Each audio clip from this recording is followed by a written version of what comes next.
नमस्कार, आप देख रहे हैं सिंगरौली का पहला सोशल मीडिया। मैं लक्ष्मी नारायण।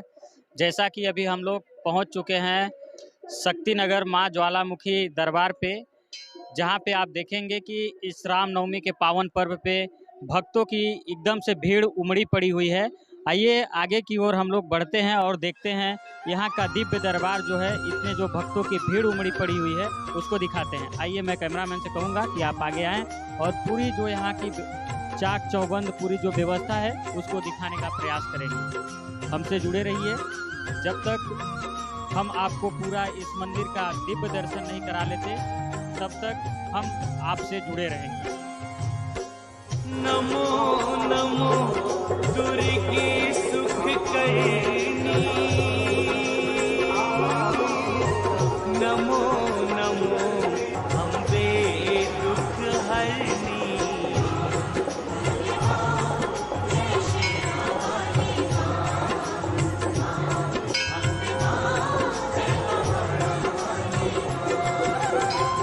निराकार है ज्योति तुम्हारी, तीहु लोक फैली उजियारी।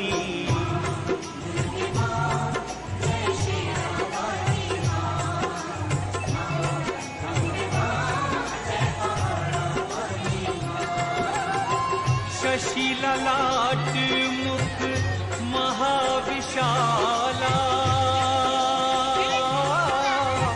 नेत्र लाल और भ्रुकुटी विकराला।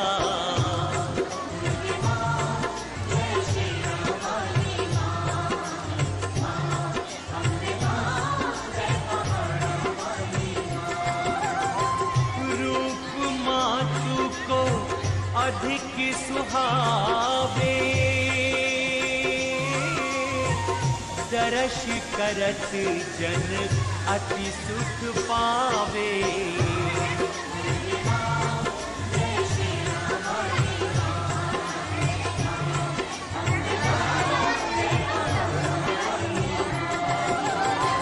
तुम संसार शक्ति लय कीना,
पालन हेतु धन दीना।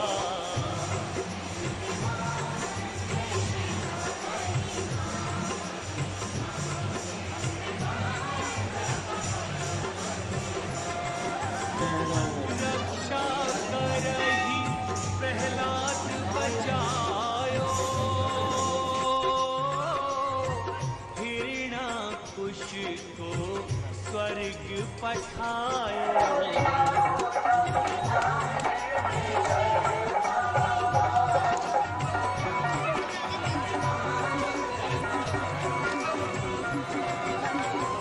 लक्ष्मी धरो जग माही, श्री नारायण अंग समाही।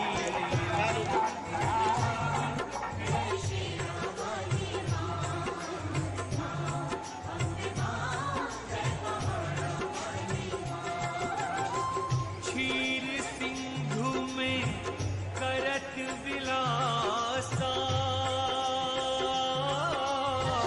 दया सिंधु कीजे मन आसा।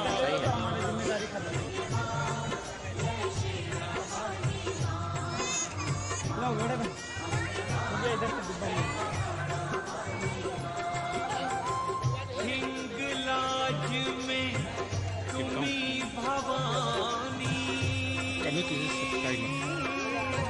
महिमा अमित न जात बखानी।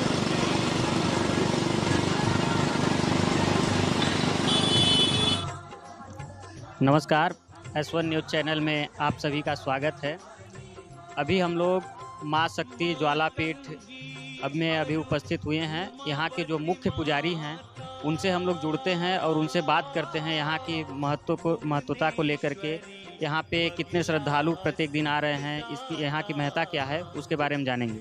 पुजारी जी, हमारे चैनल से जुड़ने के लिए आपका बहुत बहुत धन्यवाद। आपका शुभ नाम? आपको भी अपने चैनल से जुड़ने के लिए मंदिर से भी बहुत बहुत धन्यवाद। मेरी तरफ से आशीर्वाद, माँ जगतजननी जगदम्बा ज्वालामुखी की कृपा आशीर्वाद बना रहे इस चैनल को। मैं सूखी प्रसाद मिश्र शक्तिपीठ ज्वालामुखी मंदिर का मैं प्रेसिडेंट, अध्यक्ष और प्रधान पुजारी भी हूँ। यह शक्तिपीठ है, जहाँ जहाँ माता सती का अंग गिरता गया वहाँ वहाँ देवियाँ पैदा होती चली गईं। सती के जिह्वे का अग्रभाग गिरा हुआ यहाँ प्राप्त हुआ है, और इसलिए इसको शक्तिपीठ के नाम से जानी जाती हैं। दुर्गा सप्तशती और देवी पुराण के अनुसार इसका 2 अंग गिरा। जिह्वा जहाँ गिरी वो 2 खंडों में गिरी। यह जहाँ से हम बता रहे हैं यह शक्तिपीठ ज्वालामुखी है। यहाँ जिह्वा का आगे का हिस्सा अग्रभाग गिरा, नीचे का हिस्सा हिमाचल प्रदेश कांगड़ा में गिरा, जो ज्वाला जी के नाम से वहाँ भी जानी जाती हैं और यहाँ भी जानी जाती हैं। 9 नवंबर 2012 को मैंने एक अखंड ज्योति की स्थापना की। उस अखंड ज्योति की उद्देश्य मात्र इतना ही था कि जो माता रानी का दर्शन कर ले, ज्योत का दर्शन कर ले, उसके पूरे एक पीठ का फल प्राप्त हो सके। अखंड ज्योति पुजारी जी कितने समय हुआ करती? 9 नवंबर 2012 को मैंने लिया करके उसकी स्थापना की, जो लगातार आज तक अनवरत जल रही हैं वो। हाँ, उनका दर्शन और माता का दर्शन करने से पूरे एक पीठ का फल प्राप्त होता है। बताया जाता है कि जो दुर्गा पीठ गिरा वो 51 पीठों में गिरा। 51 पीठों में गिरा, जो 42 अपने भारतवर्ष में हैं और 9 विदेशों में हैं, जिसमें से एक ज्वालामुखी है। जो श्लोक भी है, ज्वाला कराल मृत्युग्रम शेखा सुरशूदनम त्रिशूलम पातुर्नो भीते भद्रकाली नमस्तुते। हर अपने मंदिर की एक विशेषता होती है, एक महत्व होता है, एक आस्था होती है, लोगों की एक कल्पना होती है। तो इस मंदिर की जो शक्ति है, जो आस्था है, जहाँ से हम देख रहे हैं कि एक नीम का पेड़ है जो पेड़ पौधे से ढका हुआ है। यह जो आप नीम का पेड़ बता रहे हैं, लगभग कितने वर्ष पुराना होगा? मैं जो यहाँ पर प्रधान पुजारी के पद पर हूँ, ये हमारी 15वीं पीढ़ी हो गई। अगर एक पीढ़ी को 20 वर्ष भी मानते हैं तो लगभग 300 वर्ष पुराना पेड़ हो गया ये। और जो हमारी फर्स्ट जनरेशन, जो हमारी पहली पीढ़ी रही गंगाराम मिश्रा के, उन्होंने भी बताया कि हमने भी इस पेड़ को ऐसे ही देखा है। इसकी विशेषता यह है कि अभी हम आपको दिखाएंगे, इसका दर्शन कराएंगे कि ये एक गुफा नमूना है, गुफा की तरीके से है। इसको स्पर्श करेंगे तो ऐसा लगेगा जैसे इसमें जान नहीं है, लेकिन जब इसको ऊपर से देखेंगे तो इसकी बचपना झलकती है। जनवरी से दिसंबर तक कोई भी महीना हो, इसमें फल और फूल कहीं न कहीं देखने को मिलता है। पतझड़ में भी पूरी पतझड़ नहीं होती है, कहीं न कहीं फूल, फल, डाली, पत्ती हरा दिखेगा आपको। और नीचे से देखेंगे तो ऐसा लगेगा कि इनमें जान नहीं है, ये कोई गुफा है। पहले मैं इसका दर्शन कराता हूँ, फिर इसके बाद आगे चलते हैं। तो अभी पुजारी जी हम लोगों को दर्शन कराने के लिए जा रहे हैं। उनसे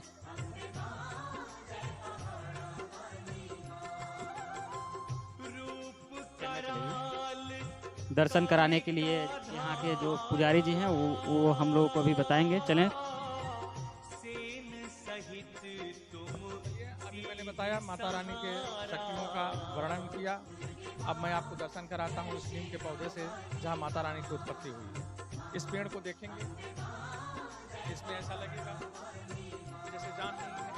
आप देखिए स्पष्ट रूप से देख सकते हैं, यह जो पुजारी जी ने पेड़ को बताया यह एकदम से अंदर से गुफा की तरीके दिख रहा है। मैं चाहूँगा कैमरामैन को थोड़ा नज़दीक करके कैमरा को दिखाएं और ये स्पष्ट रूप से आप देख सकते हैं कि वाकई में जो अगर कोई व्यक्ति देखेगा तो उसको लगेगा कि यहाँ यह नीम का पेड़ सूख चुका है। पर जब आप इसके ऊपर के हिस्से को देखेंगे तो यहाँ पास में ऊपर में फूल पत्तियाँ एकदम से झलकती रहती हैं। पुजारी जी, अभी मैंने आपको नीम के पौधे का दर्शन कराया। नीचे से देखने से लगा कि जैसे ये गुफा है, लेकिन इसकी जब ऊपर की हिस्सा देखेंगे तो ऐसा लगेगा कि जैसे इसमें बचपना झलकती है। फूल, फल, पत्ती, हरा भरा डाली और 12 मास जनवरी से लेकर दिसंबर तक कोई भी महीना हो इसमें फूल फल लगा रहता है। यही इसकी विशेषता और माता रानी की उत्पत्ति और उनका स्थान यहीं से माना जाता है। पुजारी जी, यहाँ पे किस प्रकार के लोग आते हैं अपना दुख दर्द लेकर के? ये जो शक्तिपीठ है एमपी और यूपी के बॉर्डर पर स्थित है। सिंगरौली क्षेत्र माना जाता है। 1400 गांव के सिंगरौली हैं, 700 उत्तर प्रदेश में और 700 मध्य प्रदेश में। ये श्रृंगी ऋषि की तपोस्थली होने के नाते इसका नाम सिंगरौली है। और जो ये सिंगरौली पर जहां माता रानी का स्थान है, ये 5 राज्यों से घिरा हुआ है। उत्तर प्रदेश, मध्य प्रदेश, छत्तीसगढ़, बिहार और झारखंड से। यह आदिवासी क्षेत्र रहा। यहाँ के आदिवासियों की माता भी कुलदेवी भी मानी जाती हैं ये। और इनकी मन्नतें आज तो जैसे हम लोगों का कोई मन्नतें पूरा होती हैं तो घंटा बांधते हैं, छत्र बांधते हैं और कुछ करते हैं। लेकिन उस समय का जो मन्नत पूरा करने का था कि एक नारियल और कपड़ा बांधते थे लोग, और उनकी जब मन्नतें पूरी होती थी तो आ करके वह जवार चढ़ाते हैं। और यह जवार चढ़ाने की प्रथा यहाँ बहुत पुरानी प्रथा है। और जो भी इस शक्तिपीठ में जो भी माता रानी के दरबार में अपनी मांगों को मांगते हैं, अपनी मुरादों को करते हैं, उनका आज तक कोई भी ऐसा चीज़ नहीं हुआ कि जो पूरा नहीं हुआ।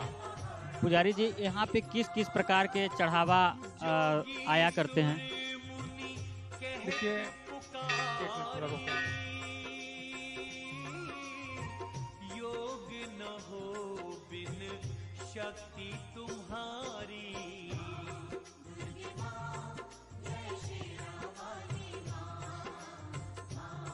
देखिए, आपने जैसे माता रानी को भेंट देने की बात कही कि किस प्रकार से भेंट दी जाती है, तो यह बहुत पुराना मंदिर, 300 वर्ष पुराना मैंने आपको वर्णन किया।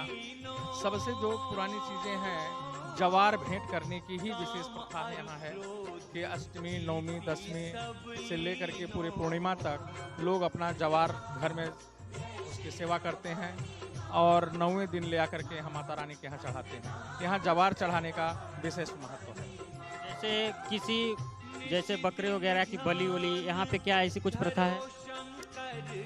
देखें, ये कहना तो हमारे लिए असंभव है कि बलि नहीं होती। जहाँ जहाँ शक्तिपीठ है, जैसे मैं नाम बताऊँ आपको, माँ कामाख्या जो सबसे बड़ी पीठ मानी जाती हैं, पटना में पाटन देवी के नाम से जानी जाती हैं, कड़े धाम के नाम से जानी जाती हैं, मनकामना देवी के नाम से जानी जाती हैं। तो जहाँ जहाँ शक्तिपीठ का आप नाम सुनेंगे वहाँ बलि निश्चित है।